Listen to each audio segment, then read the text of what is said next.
ತುಂಬಿರಲಿ.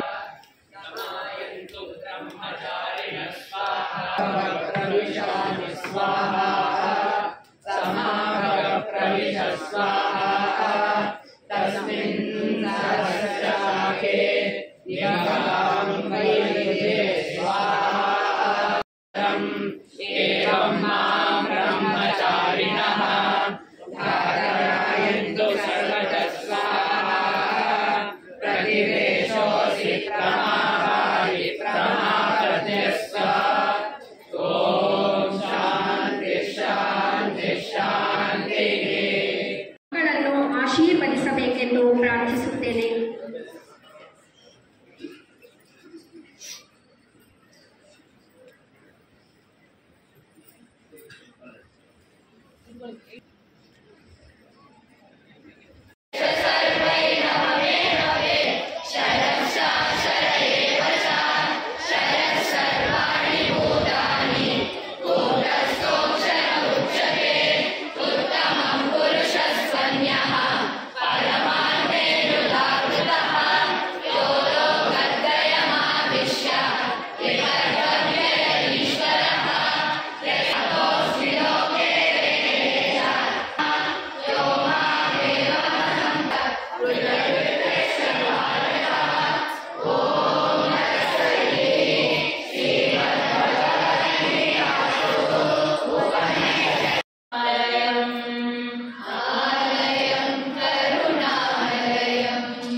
ಪಾದಗಳಿಗೆ ನಮಸ್ಕರಿಸುತ್ತಾ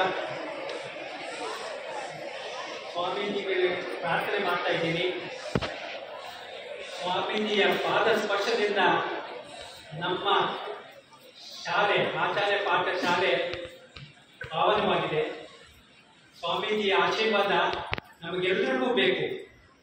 ಸ್ವಾಮೀಜಿ ಇಲ್ಲಿ 1000 ಮಕ್ಕಳು ಓದ್ತಾ ಇದ್ದಾರೆ. ಬೇರೆ ಬೇರೆ ಇನ್ಸ್ಟಿಟ್ಯೂಷನ್ ಅಲ್ಲಿ 8,000 ಮಕ್ಕಳು ಇಲ್ಲಿ ಓದ್ತಾ ಇದ್ದಾರೆ. ಅವ್ರಿಗೆಲ್ಲರಿಗೂ ನಿಮ್ಮ ಆಶೀರ್ವಾದನ ಬೇಕು. ಇಲ್ಲಿ ಮೊದಲೇ 26 ವರ್ಷಗಳಾಗಿದೆ. ಮೊದಲ ವರ್ಷದಿಂದಲೇ 100% ರಿಸಲ್ಟ್ ಬರ್ತಾ ಇದೆ. ಮೆರಿಟೋರಿಯಸ್ ಸ್ಟೂಡೆಂಟ್ ಜಾಸ್ತಿ ಆಗಿದ್ದಾರೆ. ಅಂಥವರಿಗೆ ನಿಮ್ಮ ಆಶೀರ್ವಾದ ಮಾಡಿ ಉನ್ನತ ಪ್ರಜೆಗಳಾಗಬೇಕು. ಈ ಆಚಾರ್ಯ ಪಾಠಶಾಲೆಯಿಂದ ಬಂದು ಎಲ್ಲ ಮಕ್ಕಳಿಗೂ ಒಳ್ಳೆಯದಾಗಬೇಕು ಅಂತ ಪ್ರಾರ್ಥಿಸುತ್ತಾ ತಮ್ಮ ಮಾತು ಮುಗಿಸ್ತಾರೆ. ಅದರ ಜೊತೆಗೆ ಶಿವ ಪಂಚಾಕ್ಷರ ನಕ್ಷತ್ರಮಾಲ ಹಾಗೂ ಲಕ್ಷ್ಮೀ ನರಸಿಂಹ ಕರುಣಾರಸ ಸ್ತೋತ್ರ ಇಲ್ಲಿ 3 ನಾವಿವಾಗ ಪಾರಾಯಣ ಮಾಡಿದ್ದೇವೆ. ಈ ಸ್ತೋತ್ರವನ್ನು ನಾವು ಯಾತಕ್ಕೆ ಪಾರಾಯಣ ಮಾಡಬೇಕು ಇದನ್ನು ನಾವು ತಿಳ್ಕೊಳ್ಬೇಕು.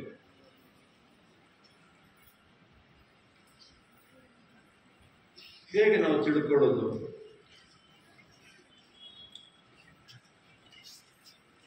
ಅದಕ್ಕೆ ಈ ಸ್ತೋತ್ರದಲ್ಲೇ ನಮಗೆ ಉಪಾಯವನ್ನು ತೋರಿಸಿದ್ದಾರೆ ಶ್ರೀ ಶಂಕರಾಚಾರ್ಯರು.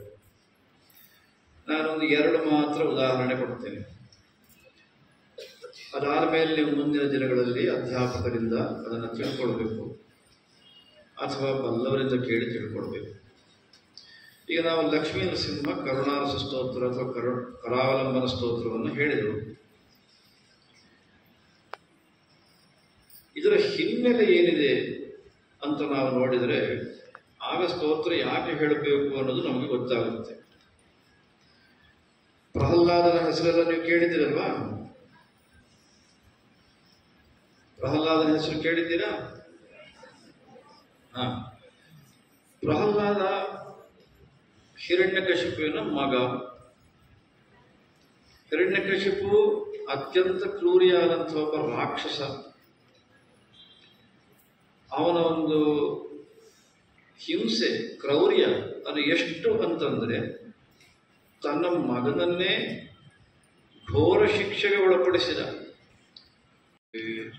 ಸದಾರಾಮಾನಂದ ನಿಶ್ಯಂದ ಕಂದಂ ಪಿಬಂತಂ ನಮಂತಂ ಸುದಂತಂ ಹಸಂತಂ ಹನುಮಂತಮಂತರ್ಭಜೇತಂ ನಿತಾಂತಂ ಹರಲೀಲಾವತಾರಾಯ ಶಂಕರಾಯ ವರೋಜಸೆ ಕೈವಲ್ಯ ಕರುಣಾಕಲ್ಪತರವೇ ಗುರವೇ ನಮಃ.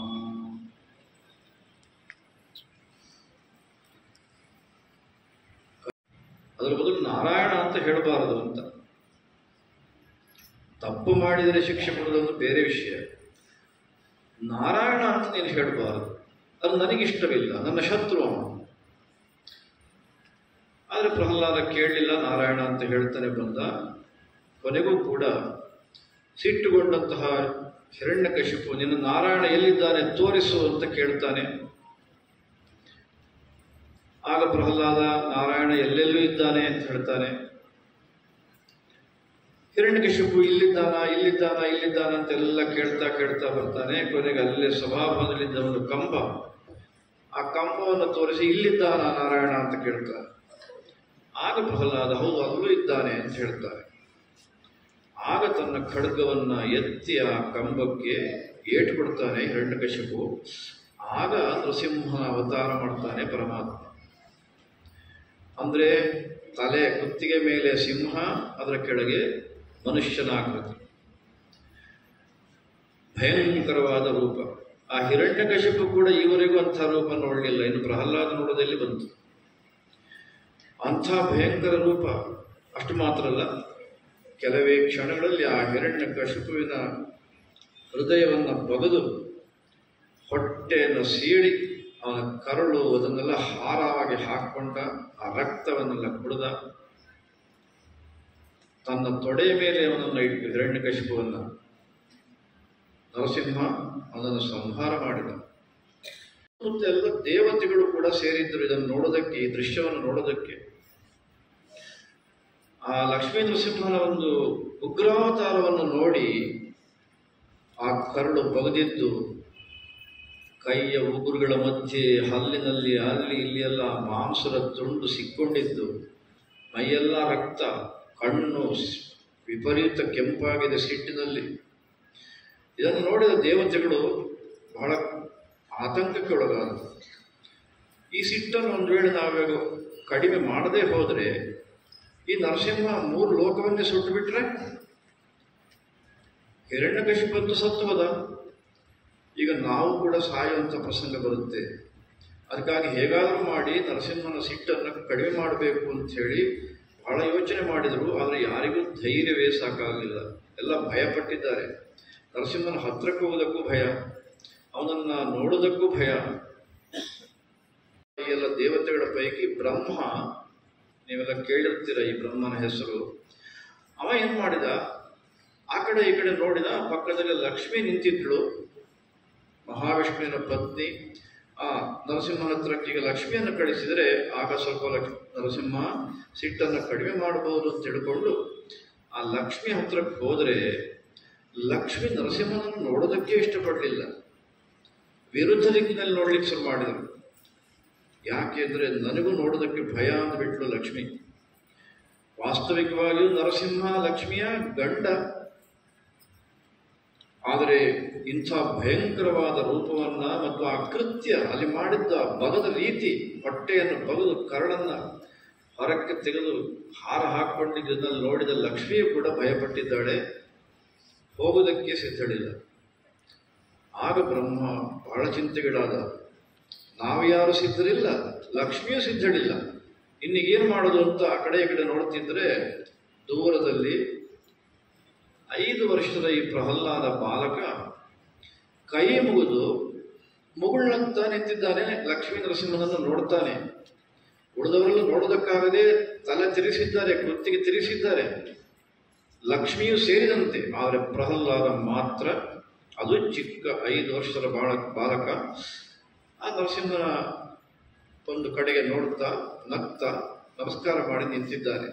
ಆಗ ಬ್ರಹ್ಮ ಯೋಚನೆ ಮಾಡಿದ, ಇಲ್ಲ ಈಗ ಪ್ರಹ್ಲಾದನ್ನು ಕಳಿಸುವುದೇ ಸರಿ, ಪರಮಾತ್ಮನ ಸಿಟ್ಟನ್ನು ಕಡಿಮೆ ಮಾಡೋದಕ್ಕೆ ಅಂತ ಯೋಚನೆ ಮಾಡಿ, ಮೂರು ಲೋಕವನ್ನು ರಕ್ಷಣೆ ಮಾಡಬೇಕಾಗಿದೆ, ಆ ಕಾರ್ಯಕ್ಕಾಗಿ ಹೋಗು, ಪರಮಾತ್ಮನ ಶಾಂತವನ್ನಾಗಿ ಮಾಡು ಅಂತ ಕೇಳಿಕೊಂಡ ಬ್ರಹ್ಮ.